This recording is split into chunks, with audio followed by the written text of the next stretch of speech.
महाराजा गंगा सिंह विश्वविद्यालय part first BA, BSc, BCom के सामान्य हिंदी पाठ्यक्रम से संबंधित पूर्व में महाविद्यालय की हमारी व्याख्याता संतोष श्रीवाणी के द्वारा जो परिवर्तन पाठ्यक्रम में हुआ था उसकी संपूर्ण एक सूचना वीडियो के माध्यम से आपको प्रदान की गई थी, जिसमें पुनः मैं आपको उसमें स्मरण कर दूं कि गद्य भाग के अंतर्गत जो निबंध आपके लगाए गए थे, जिसको हमने महाविद्यालय में कई जो अभी वर्तमान समय में कई कक्षाएं चली तो उसके अंतर्गत आपको करवाया गया था, उनमें जो निबंध लगे हुए हैं वो पहले आप सुन लें।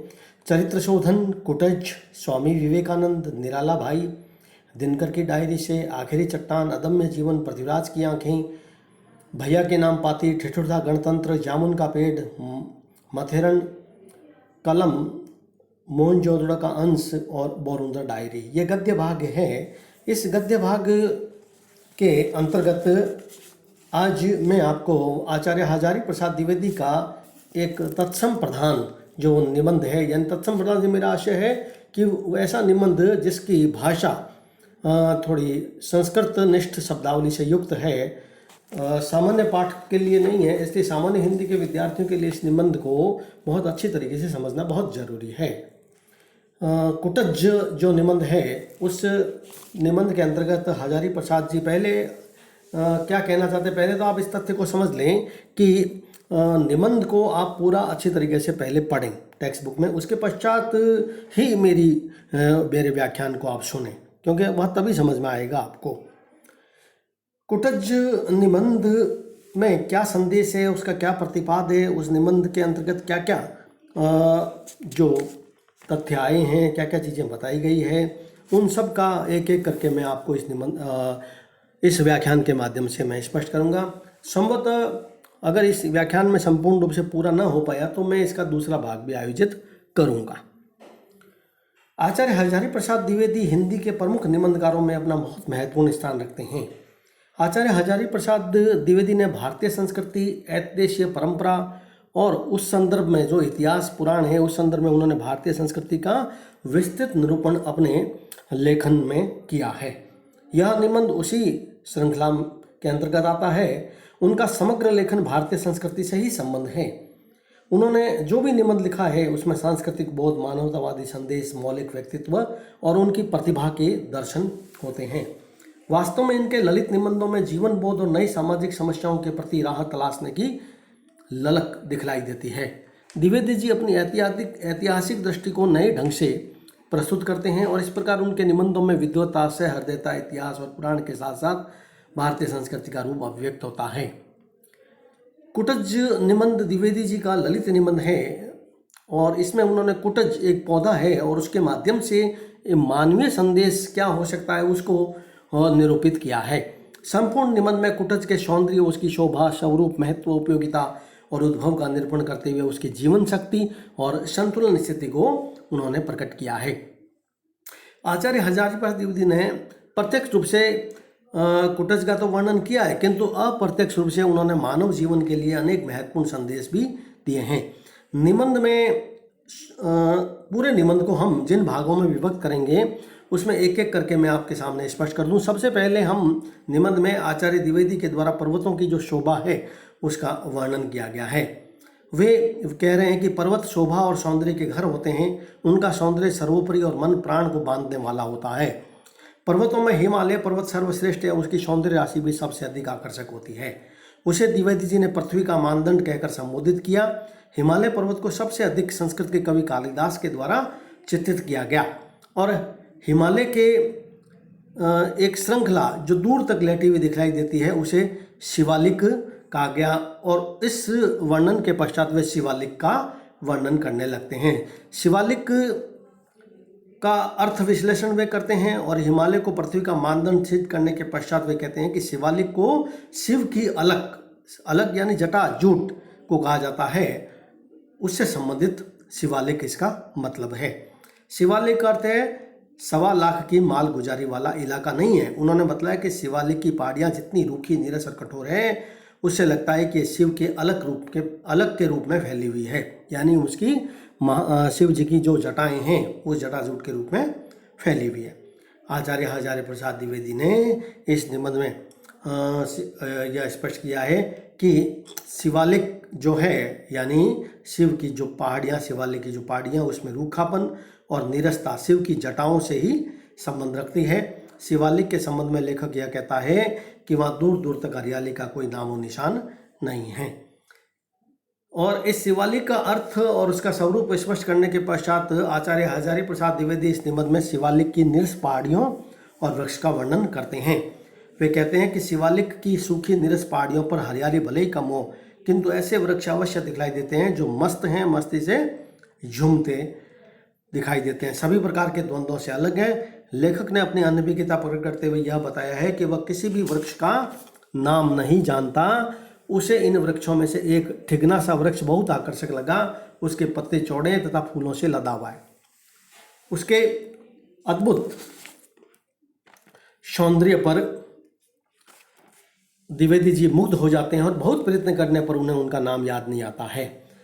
विचार विमर्श में डूबते हुए आचार्य हजारी प्रसाद द्विवेदी इस निष्कर्ष पर पहुंचते हैं कि यह पद पहले है या पदार्थ, सौंदर्य प्रमुख है या नाम।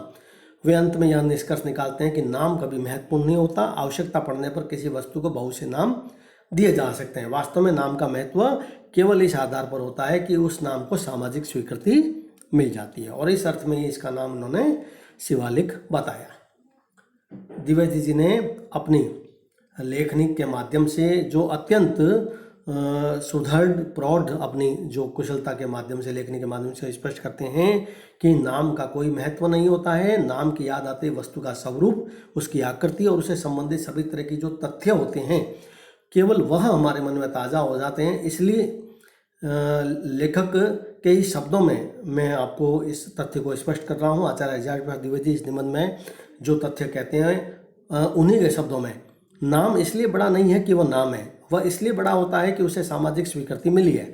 रूप व्यक्ति सत्य है, नाम समाज सत्य है। नाम पर समाज की मोहर लगी होती है और आधुनिक शिक्षित लोग इसी को सोशल सेक्शन कहा करते हैं। नाम के महत्व को बतलाते हुए द्विवेदी जी उस ठिगने और चौड़े पत्ते वाले पेड़ का नाम याद करते हुए तुरंत प्रशंसा से बोल उठते हैं कि अरे यह तो कुटज है। इसके पश्चात निबंध वास्तव में इसकी भूमिका, जो कुटज की भूमिका है, उसको बहुत अच्छी तरीके से वे बांधते हैं निबंध की, और उसके पश्चात वे कुटज जो मूल उनका शीर्षक है हमारा निबंध का, उस पर वे आते हैं। उसके अंतर्गत वे कुटज के अर्थ, उसके परिचय, स्वरूप और कुटज की जो जीवनी शक्ति है उसका बहुत व्यापक पैमाने पर वे वर्णन करते हैं। कुटज के संबंध में आचार्य हजारी प्रसाद द्विवेदी जी कहते हैं कि संस्कृत साहित्य का यह बहुत परिचित पौधा है। कुछ लोग इसे कुटज कहा करते हैं। द्विवेदी जी ने अपनी कल्पना के माध्यम से यह बताया कि पर्वत के कूट पर उत्पन्न होने वाले इस वृक्ष को कुटज कहने में एक विशेष आनंद मिलता है।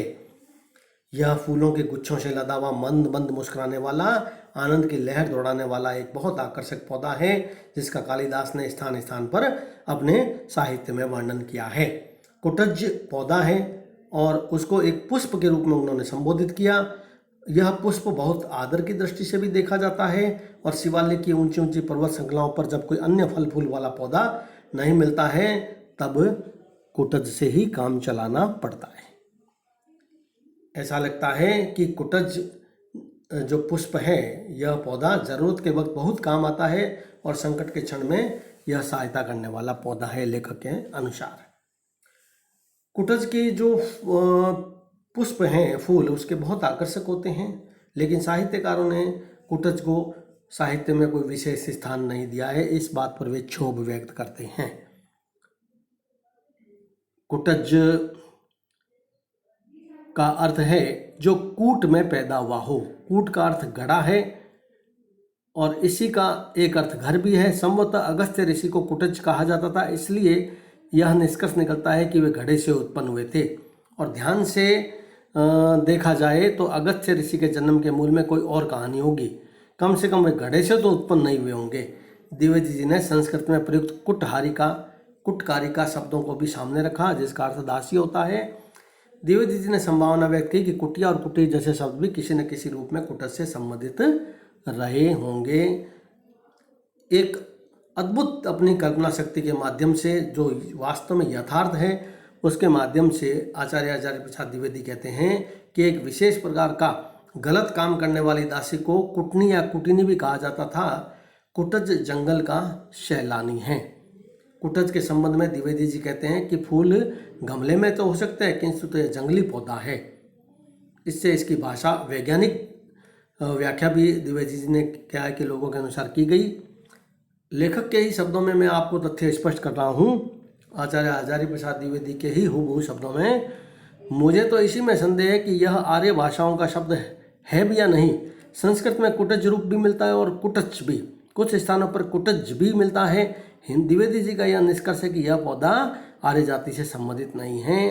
भाषा विज्ञानी पंडित जो हैं उसको देखकर आश्चर्य बढ़ जाते हैं कि ऑस्ट्रेलिया के सुदूर जंगलों में बसी हुई जातियों की भाषा एशिया में बसी हुई कुछ जातियों की भाषा से संबंधित है। जो भाषा वैज्ञानिक पंडित है वे बतलाते हैं कि संस्कृत भाषा के अनेक शब्द इसी प्रकार के हैं। तो इस तरह अपने निबंध के प्रारंभ में कुटज की भूमिका को प्रस्तुत करते हुए वे पहले कुटज जो नाम है उससे पूर्व भी वे इस निबंध में एक भूमिका में पर्वतों की शोभा और शिवालिक का अर्थ और उसकी नीरस पहाड़ियों का वर्णन करने के पश्चात जिस पौधे पर उनका ध्यान जाता है उसके वह निबंध की भूमिका के रूप में उन्होंने रखा और उसका वह जिस पौधे पर नाम उनका ध्यान जाता है वह कुटज होता है और उसके पश्चात वे कुटज का अर्थ परिचय स्वरूप स्पष्ट करते हैं। और अब निबंध के अंतर्गत आचार्य आचार्य प्रसाद द्विवेदी जी कुटज की जीवनी शक्ति को संबोधित करेंगे। कुटज की जो अपराज्य शक्ति है, उसकी जो जीवनी शक्ति है, उसको मैं इस व्याख्यान के दूसरे भाग में आयोजित कर रहा हूँ।